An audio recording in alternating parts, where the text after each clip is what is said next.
Now, if that don't bother you, I don't know what will. They were angry about that. So understand, ain't no blacks. I don't care who you are in that drug world. And she talking about she's gonna make it so that they could get into the as weed is being legalized, get into the cropping of it and investments and stuff. Listen, they can do that any damn way. Anybody can do that. Once it's legalized, they can turn around and follow the rules. There's going to be rules set, getting the land, cultivating it, growing it. Anybody can do that. I can go do that with potatoes because potatoes are legal. Okay. Corn is legal. Soybeans is legal. And once weed is totally legal, I can do it there. No, don't, you're not giving me anything. So they made a mockery. That's a joke. Don't fall for the okie doke. You're bad. And people all over the world is begging out, crying out for the black man to stand up because now they realize that you can bring down the U.S. government. U.S. government has gone too goddamn far. And when I say that they have gone too damn far, okay, it's when you actually listen to how the media shifted. See, first the media seemed like they were just, even mainstream media, just pro Trump, pro Trump. And now, okay, uh, that shit over there in Palestine, it's scaring the shit out of because that dumb son of a bitch, he's on a war path and he's getting ready to bring down all of Europe. And they cannot have that fool in office. They thought he was going to get in office. They could get him in office and do their little dirt. But their little dirt can't be done if the United States fall. And the United States is about to fall. And when Trump talks about the enemy within, okay, he talking about you.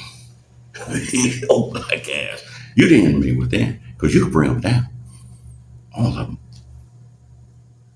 One simple declaration of independence by black men. Just don't vote. That's why I call you battered wives. Okay.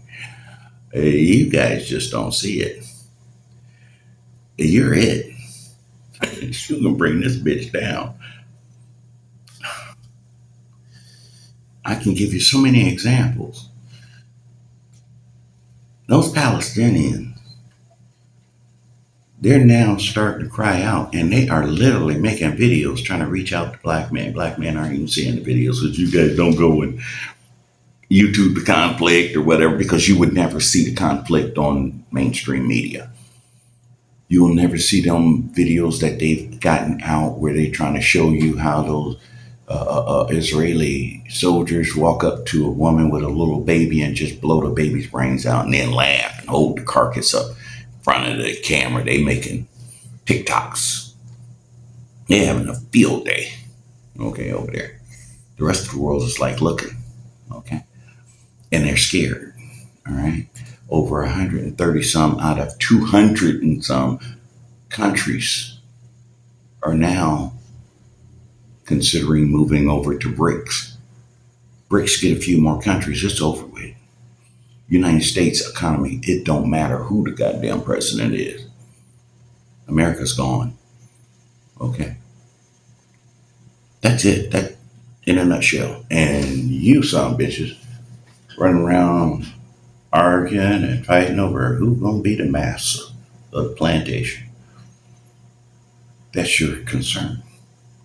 I said some disparaging on social media. I did this. I said some disparaging comments about Kamala Harris.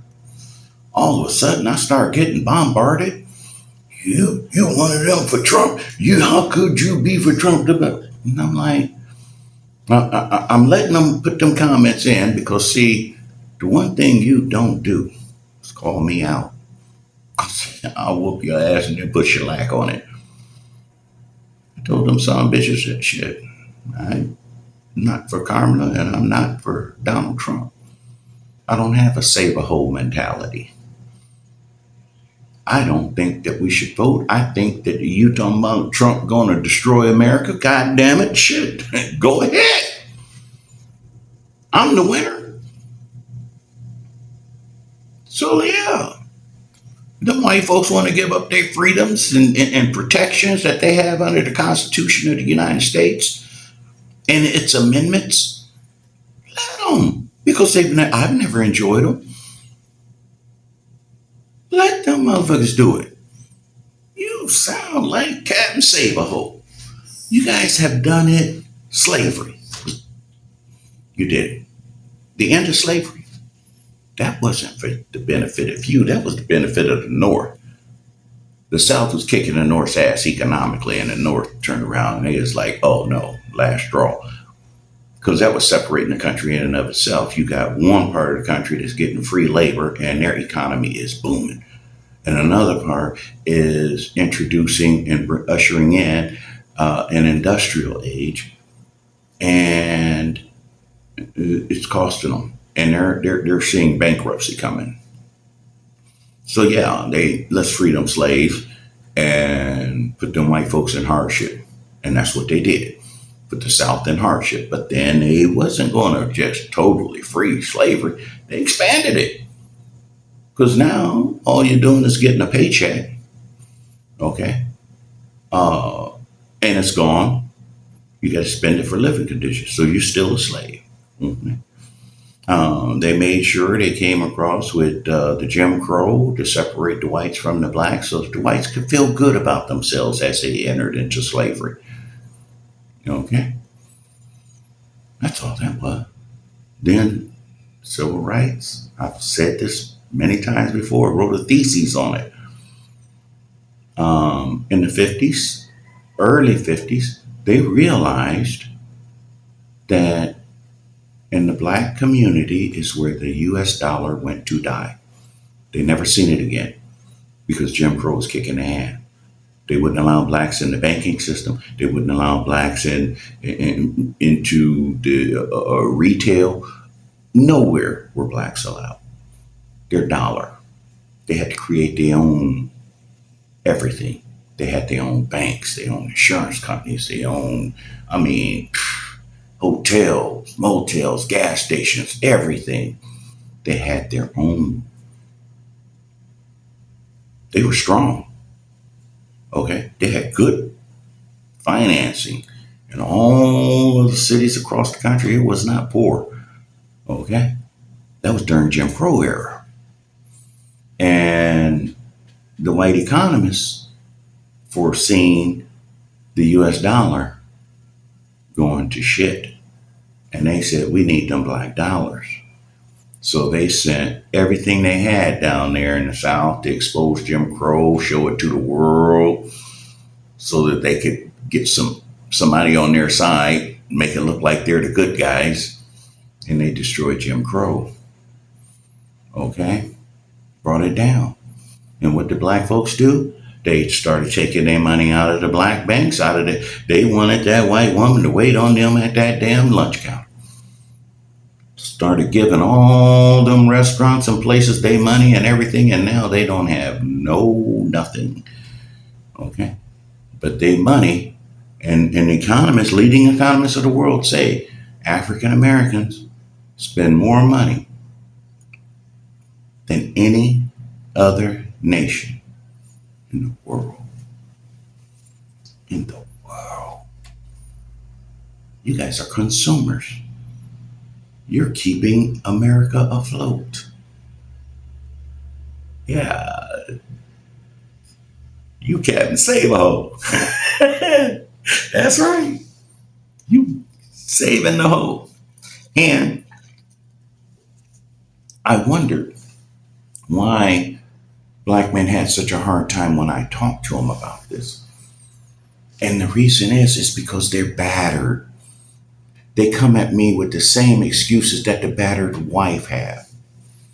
Everything. They throw it all out there of why they should vote, why they should be a part of America. Um, Insanity is doing the same thing over and over again and expecting a different result. You every time you march, you begging. That's begging. Asking somebody to respect you, treat you with decency and respect, honor you. Hell, your black woman don't even honor you and respect you. Every lie and trope that the white masses have made against the black man, the black woman's second emotions, right out on the media. Okay. The enemy from within. I mean, this is sick. I'll tell you some things what I'm talking about. I've told you already about the abuse, the battered wife syndrome. Do you know that demographically, the black man is the lowest, the least likely to be in a family abuser? The least likely. That's a fact. But yet, you, when you hear these black women that they propped up, they've made her the leader, by the way. She's your leader. She's at your head. And first thing she does is insinuate that you're the abuser. And then they have that old saying called deadbeat dad. Who do you think they talking about? Everybody thinks immediately you think a black man.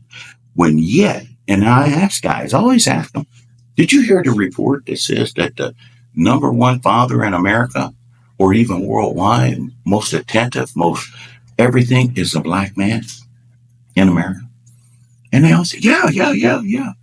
But then they slip into cognitive dissonance because they keep hearing Shanae and Shaniqua and all them sit up and talk about the black man as deadbeat dad. Now, this happened and laid out there intentionally with the lowest of the low and had 4 and 5 children by all these different men.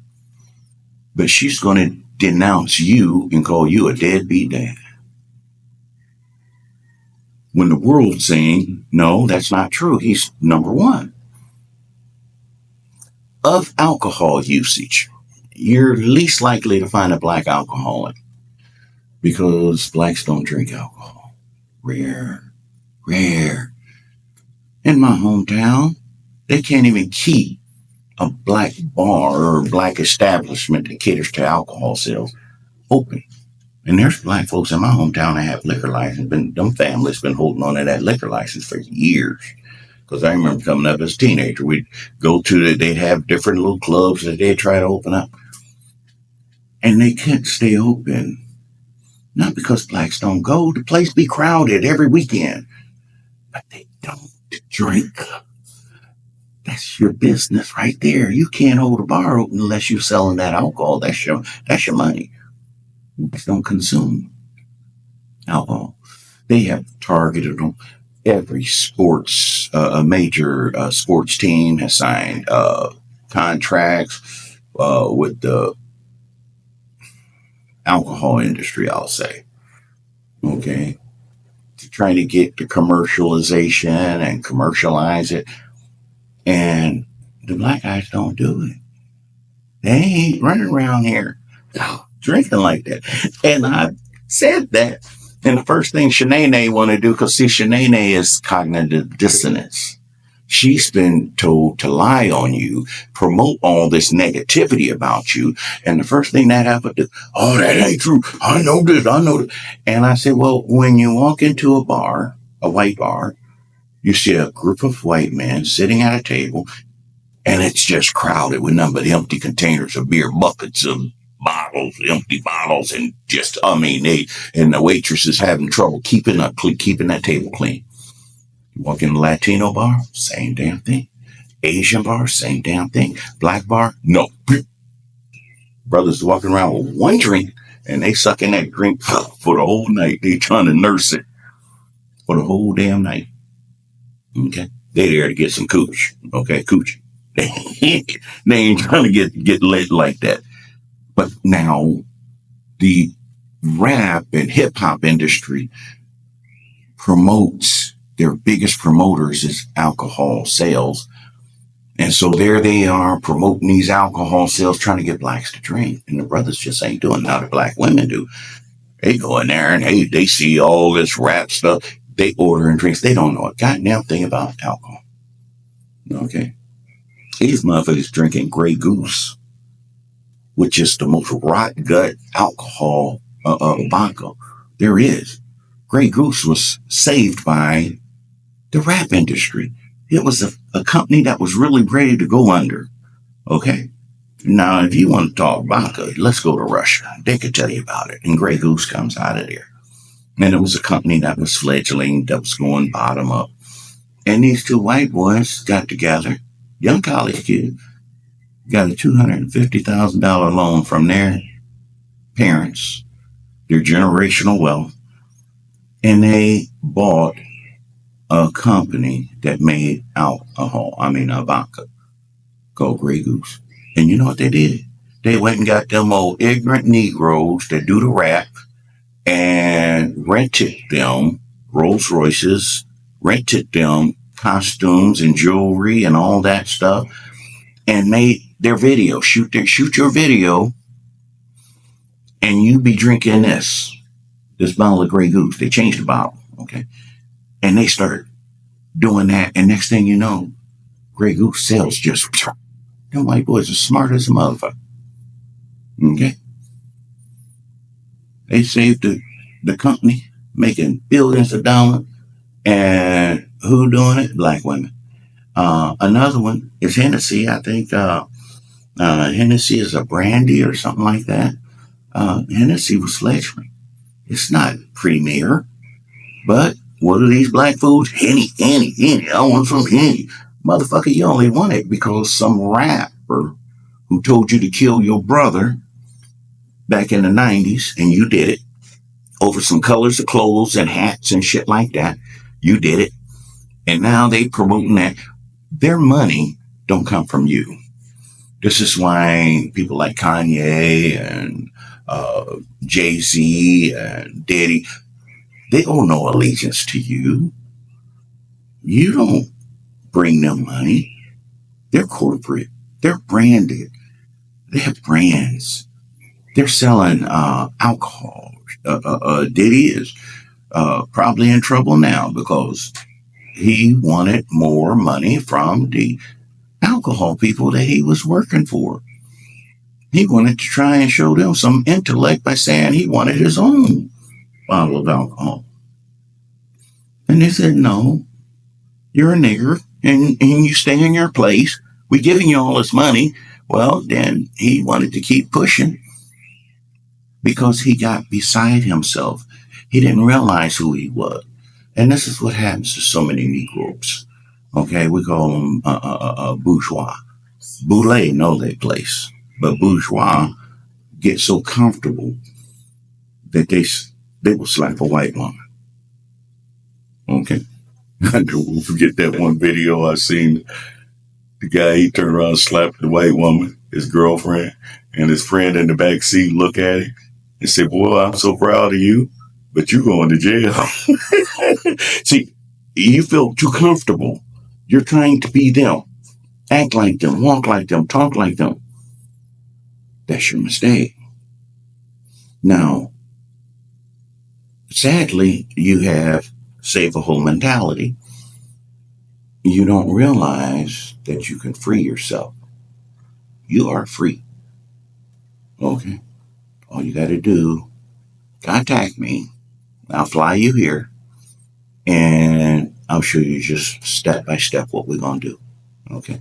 We're going to do town hall meetings. And I guarantee you 99% of the men, after listening to my old dry, broken voice, no shellac, no shine, after listening to me, they're going to sign on. And they're going to say, yeah, let's bring this bitch down.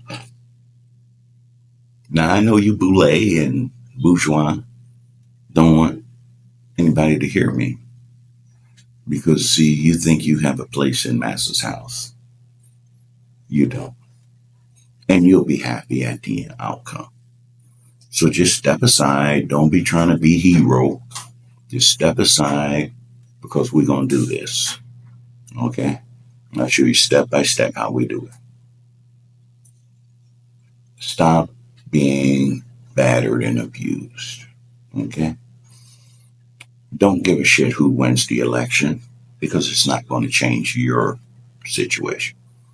It's not going to save that young boy down there in Phoenix. Okay. It's not, it didn't do shit for George Floyd. Okay. It didn't do shit for Botham Jean. And those could have been saved by the Kamala and Biden and Kamala situation. Okay. Trust me. They did not at any time do like Bill Clinton and say, my attorney general is going to step in and put a stop to this shit. See, because when a prosecutor prosecutes someone, such as that boy down there in Phoenix that I told you about, that prosecutor has committed multiple felonies. He can be arrested and thrown in prison because you cannot. You took an oath to protect that young boy's constitutional rights.